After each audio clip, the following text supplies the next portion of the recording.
against Bloom here. Yeah, and I was going to say, the fact that Andres is going up against players like Siski in difficult matchups and sort of coming out on top shows the sort of peak that this player can get to. And it feels like maybe Bloom is realizing this now that, you know, had a couple of scares on the way here, hasn't had a clean 3-0 just yet, and going up against a player of this caliber, he's like, you know what, there is no messing around. We are going straight to the Bayonetta, the tried and true, the character that Bloom really, really made his name for, you know, not just in the UK, but worldwide. Absolutely. And there's a little bit to play with here. What I think is interesting about both of these players, I'm not sure if we'll actually get to that point. I imagine we'll probably see a whole lot of Bloom Terry, but obviously Andres has access to that Ryu and that Ken as well. Meanwhile, Bloom obviously having quite an established character Ocean. However, I can't imagine there will be need to switch, as Andres looking pretty strong so far. Not quite on the cusp of go just yet, but doesn't quite need it. Bloom definitely at kill percent if Andres can find something nice as we're thrown into the air. Go is active, and he's back on stage. Luckily, that falling there is going to give him a bit of time, a bit of space. But now Andres is unlocked. Now he's got that max power. Going to see if he can find a geyser just to catch this flying wasp. Yeah, and you can see Andres just standing and staring Bloom in the face for a second, just seeing how he reacts for a little bit later on, and just about makes it back 166% on Andres. This is a terrifying prospect against any Terry, but thankfully for Bloom, losing the stock there at 190%. I feel like you've got to be killing earlier than that if you want to remain a little bit more comfortable in this matchup. Yeah, Andres got a little bit off guard with that kill there. Throw up the rising tackle. That was dangerous. I do like the idea behind the confirm, but Bloom more than happily ready for it, as just keeping him on this platform right there. That could be a punish. The power dunk comes out, sends him out. Still not enough to kill, though. 129. A rage-filled Bayonetta. Those combos, I should say, are going to have to get a little bit creative here, as forced on up. That extra damage making it a little bit hard, but great SDI coming out from Andres right there to keep himself safe. 85 on the cusp of another go, and obviously, if he plays his cards right, can even up the stocks very, very easily. Dash tag to buy himself some space. Can't really go off stage here, though. I'm going to see a geyser. Let's see what he's after.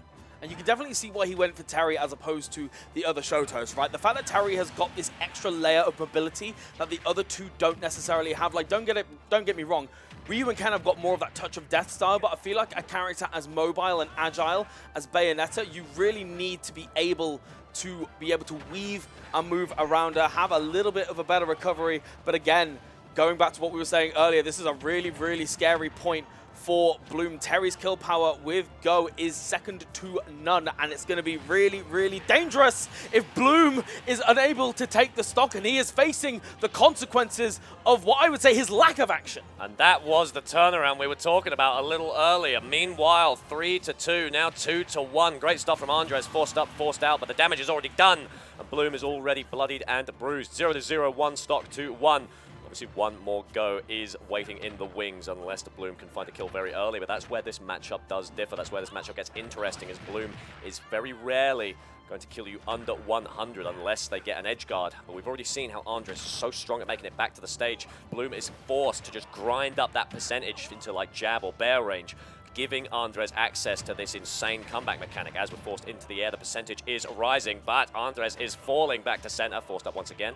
It's terrifying how both of these players seem to already have a real grip on each other's defensive habits. Andres read about 3 or 4 defensive options on that platform to get most of the percent as Bloom has taken. In the meantime, though, Bloom in those ledge situations has call-out timings, shield drops each and every single time, but with a little bit of rage, it could have been the case, but stellar DI from Andres, and now you've got to be so careful. Anything's going to do it, and really, really trying, and these bat withins time and time again. Do not forget who the original DLC character was. Do not forget, Andres.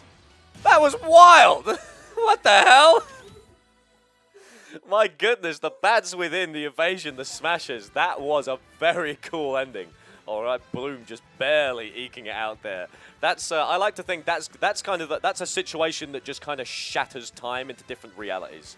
You know, that single interaction spawned about 6 multiverses. Yeah, I was gonna say we could have been screaming for so many different outcomes there, and yet Bloom just by the skin of his teeth just clutching that game. And that's the terrifying part about Bloom, right? Is that Bloom is just one of those players where you cannot assume he's out until he's done.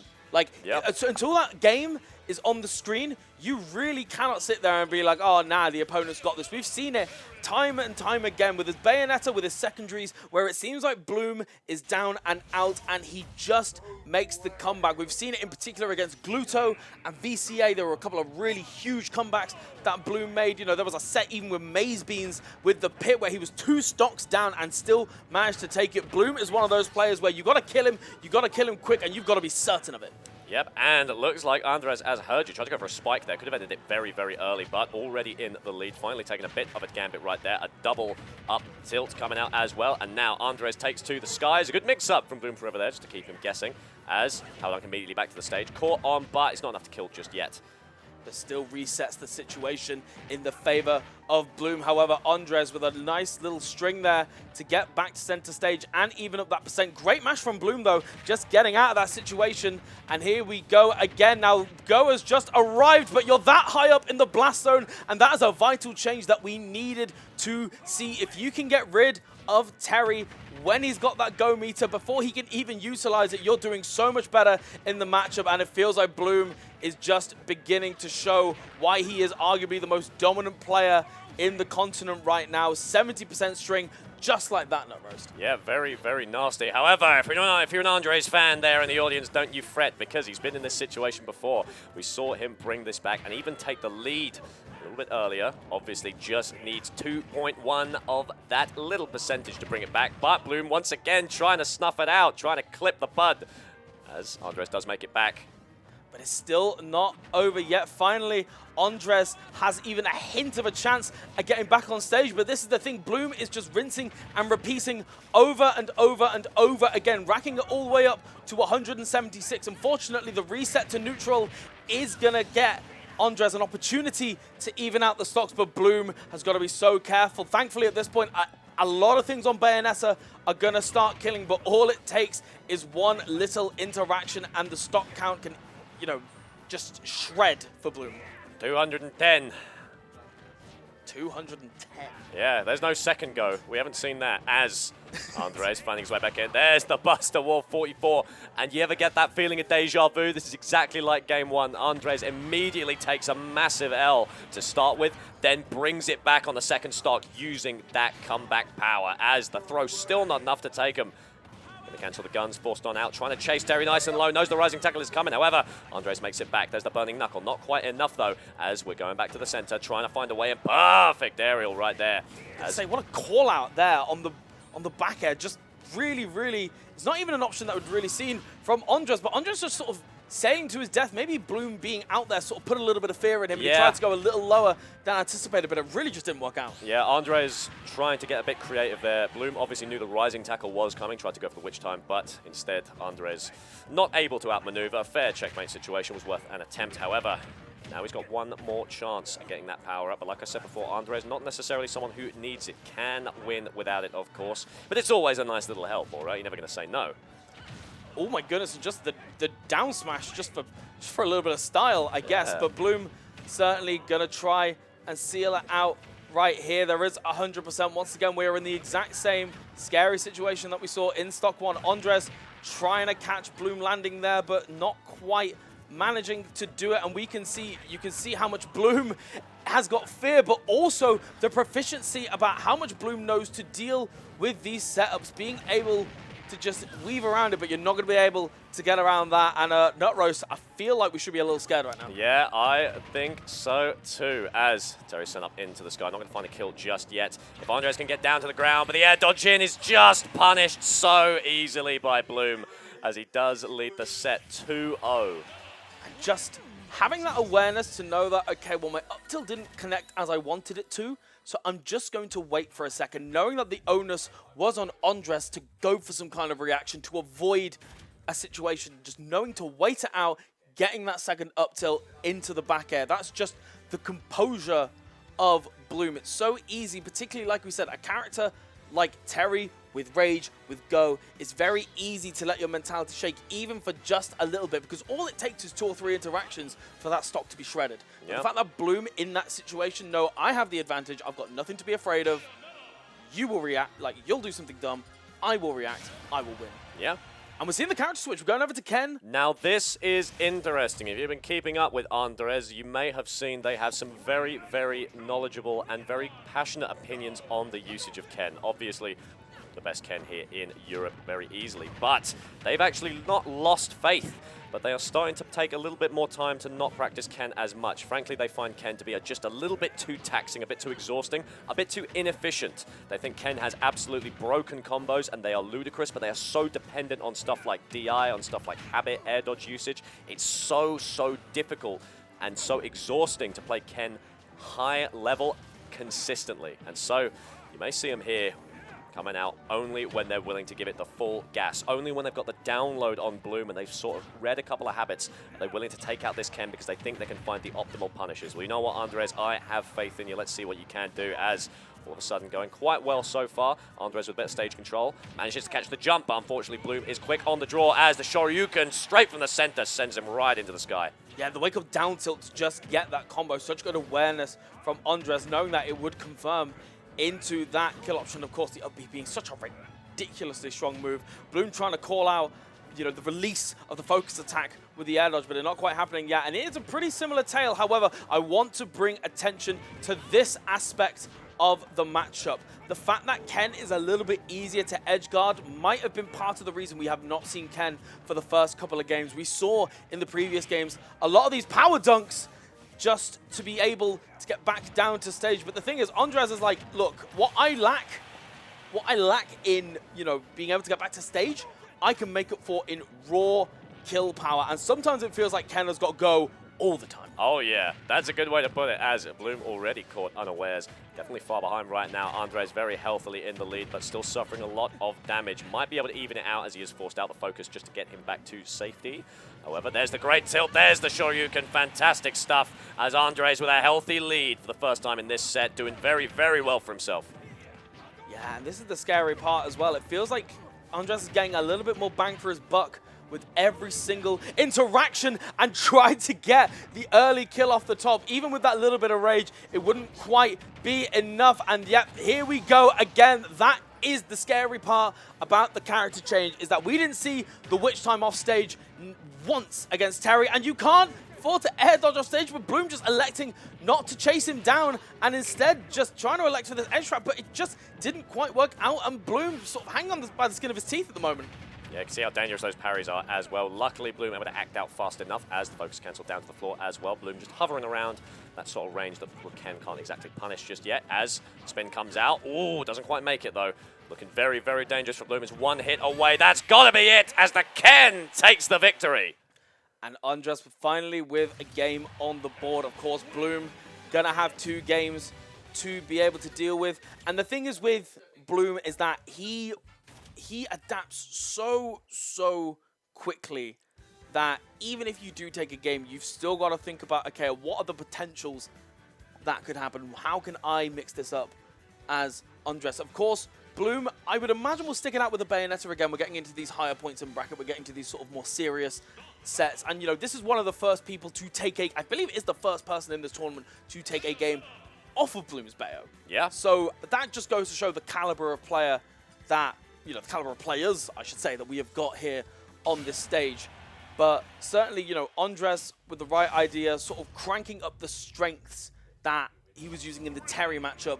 And I feel like Bloom is not quite taking advantage of the new weaknesses that are present because of the character switch. Well, let's find out. Let's see if he's got that download. Obviously, Andres already nice and comfortable with a good opener. Bloom able to refuse that advantage, make him ways back to the stage. Tilt's coming out. Just a little bit of boxing right now, just trying to sort of snuff out kind of Andres' range of damage. I think that is the best way to sort of put it. Obviously, Bloom needs to know what kind of length he can fly at, what he can throw out, as these parries are making life very, very difficult for him. Means even if Bloom spaces correctly, still going to get punished by Andres' abilities. Yeah, we can just see right now, just Andres is getting each and all of these down tilts, all of these combo starters. He's getting each and every single time, and he knows the optimal damage routes for every single percent against Bloom. Again, when you're competing at a top level, in Europe, you've got to have this matchup ready. If you want to be there on the podium when the curtains close, you need to be ready for this matchup. And it feels like Andres has definitely done his homework. Definitely doing some real damage. There's the Witch Time, going to find the kill right there, but it's definitely a little bit of a bruise sitting there on Bloom. Andres able to reset, able to find a way back in once again. There's Bloom trying to call out the shield drop. Not coming out, though. We can just see these Hadoukens just intercepting the afterburner kicks. Makes Bloom have to really consider the angles at which he approaches. And this focus attack, again, of course, Bayonetta, that up B being one of the best multi-hit moves, and, you know, one of the best moves in her kit, full stop. But it feels like Andres is getting away with a lot of these focus attacks on the way down. And you can see there, Bloom is trying to catch them with things like up tilt. Again, another multi-hit move that is going to break that focus. However, it feels like Andres is a step ahead each and every time. And I feel like he's not eaten maybe as much of a punish as some would argue he should. Yeah, that's a good way to put it. As the perfect tech to keep him nice and safe. An immediate reversal. Good stuff from Andres. I do want to point out as well, Bloom has done something twice now that I'm kind of curious about. Sitting on the very edge of that center platform, he's down smashed to sort of cover a drop aerial. And I think that's actually pretty sweet. I don't know when he sort of started cooking that up, but that's quite fun, all right? It's a very safe option for a lot of damage, and it's very stylish as well, like you said. Coming out twice now, however, looking nice and even. A bit more even and in control for Bloom than it once was, but Andres, that comeback monster. All right, as the focus finally hits out, this could be it, as Bloom able to make his way out, but he chases with the DI. Fantastic stuff. Bloom able to make his way out, however. Back to the center, still eating damage, but it's not over yet until the fat lady sings, and baby, her pipes are ringing. I was going to say the karaoke machine is on right now, and it's going to be whether we get a sad song or a ballad, depending on who is going to be singing for who. Bloom and Andres at a Game 5 spot, and this is getting real scary. It feels like, even though it feels like Bayonetta should have a commanding dominance on the neutral, it feels like the punish game is really in Andres' favor. And I feel like Bloom, you know, I mean, we might see a character switch. Again, you mentioned that sort of the deep ocean that is his pool of characters. So whether we do see, you know, 2 games now, but we are seeing him stick it out. He knows what he's able to do. He's still smiling. He's still having a good time. I'll tell you exactly why he's smiling, because he's got a strategy in his head. He's thinking very hard about this set, and I'll tell you exactly what he's thinking. He's thinking, time to win. I should play Robin. Could you imagine? Could you? If he whips out Robin at this point. I wouldn't put it past him. As Andres, the Ken, doing insane work. Once again on Hollow Bastion, the red Bayonetta, the bloody witch is here to send us all the way home, as immediately Witch Time coming out, the grab just to stifle out any kind of attack. The parry is perfect once again, and it's still putting in work. Andres doing fantastically and forcing Bloom4eva off the stage. We can see once again Andres just with a little bit of a lead here in this set, but Bloom has got to make the most of these offstage situations. Again, it feels as if Bloom is not, you know, to an extent he is, but I feel like he isn't quite fully taking advantage of that glaring weakness of Ken that is the recovery, particularly as Bayonetta's edge guarding is some of the best in the business, right? And you need to be able to get those kills early, and once he's off stage, he needs to be gone. Got that right. You got that right indeed. Still forcing them out. Andres, fantastic with these responses as well. There's the catch. Can we get a punish? Oh, we've seen that before. We'll see it again. That's fantastic stuff. The checkmate in that situation where you had to air dodge past the bullets so that you didn't die, forcing the low recovery, and then you just witch time the up B and get the kill from it. There's just such great awareness. Just again, I was wondering these little moments of the matchup, but it feels like Bloom has worked a lot of pieces out and is forcing Andres into these really unfavorable situations. But unfortunately, you know, every Bayonetta has got to do it once a set. The SD coming out from Bloom, losing his stock at only 90% here. Yeah, Andres did put Bloom on borrowed time, to be fair, did miss input that Shoryuken the wrong way, and so Bloom fast falling a little bit too quick there and taking an L. Andres still in this, of course, but still sent into the stratosphere. And now it's 2-1. We've seen Andres take insane comebacks before. And now if he needs to play Ken optimally, if he's downloaded anything about Bloom's movements, habits, disadvantage, now is the time to bring it out and prove that this character is only for the best of the best. But if you want to be the best, you've got to sing with the rest as Bloom making his way back, going to try and go for a recovery. I feel like that was an incredibly optimistic down smash there, but thankfully for Bloom, only takes 70%, and Bloom just again increasing that damage output. Andres off the stage once again, just about manages to get back on, and again, no punish. Bloom is using less and less specials in the air, reducing that end lag, and Andres isn't quite ready for the punish, and the back air back on stage, 160%, but there is an entire stock lead, and trying to catch the focus attack once again. Nutrose 180, 190, 200%. Andres has one more chance, but there's the grab and there's the throw, and Andres going down 2-3. Bloom clutches it out. Best player in Europe. Best player in Europe. Even when he's shaky, he still holds on to it. He still holds on.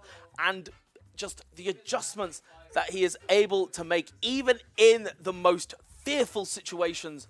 Bloom, what more is there to say? What more is there to say? The kid's damn good. He is, he is. Andres, an insane performance as well. Andres dropping down to losers. You can see they are, I do believe, is Andres number 3 seed? No. I'll get production on that. Because I feel like Bloom would have, they wouldn't have fought this. No, they wouldn't. They wouldn't. Andres is much lower. I believe it's probably something more close to like 7th or 8th. I think it's 8th seed. Excellent. Point, yeah, but nevertheless, you know, a player who is just so good. Someone who I think is even, you know, underrepresented or not spoken about enough, you know, as our kind of like resident Shoto god. Yes.